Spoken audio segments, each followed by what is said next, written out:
Zorua's silence. There once was a mother who lost her child.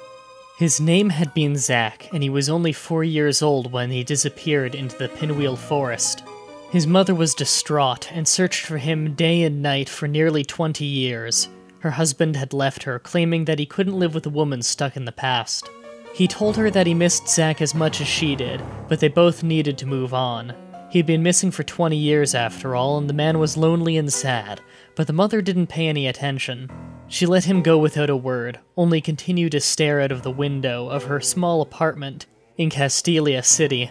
Her friends sometimes visited. They sat on the couch and watched her, sharing hushed words every so often.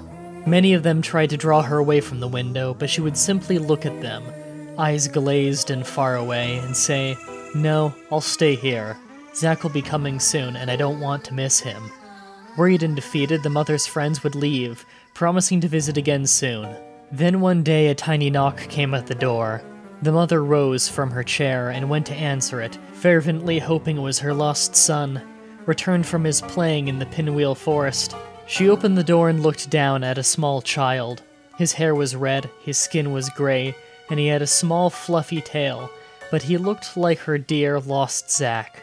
The mother snatched the boy up, crying and scalding and laughing all at once. She had lost all concept of time long ago, and the fact that it had taken 20 years for her child to return, and he was still very small, didn't make any impact on her joy at seeing him.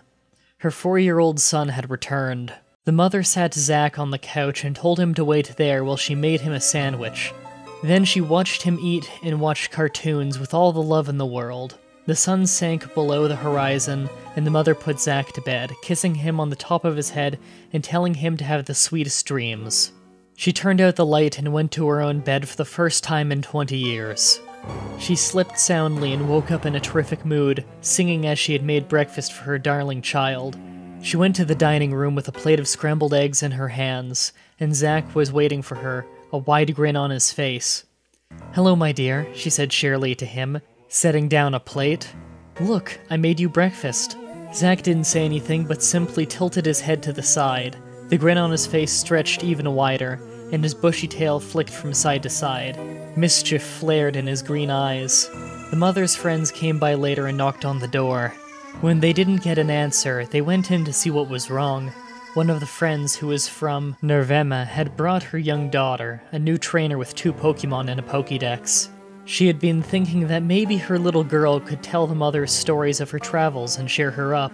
They searched the entire apartment, but only found a small fox-like Pokémon. It was gray with red tufts of fur and green eyes. It smiled at them mischievously and yipped. Excited to see a new Pokémon, the young trainer knelt down in front of it and pulled her Pokédex out of her backpack. It buzzed, and an automatic voice began to speak. "Zorua. It changes into the form of others to surprise them. Apparently, it often transforms into a silent child." That was Zorua's silence. Final thoughts? It was alright. This was a decent little story. It spends a decent amount of time building up things before getting into the more interesting parts of the story, and is based on a real Pokédex entry.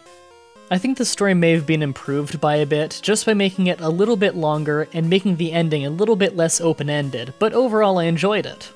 That's it for this creepypasta. Tune in again next time when we tackle yet another video game creepypasta. If you want to write your own story, help peer edit a story, or even just read the stories early, check out the description where you'll find a link to the creepypasta section of my forum. You'll also find a link to the playlist of every creepypasta reading I've done. If you're interested in keeping up with me on my blog posts, join the Facebook fan page linked below. And if you want to support me and what I do, check out my Patreon page in the description. Remember that if you want to have your story read on the show, you must stay active on your post on the forum, as well as read the forum rules. Thank you all for watching, and until next time, sweet dreams.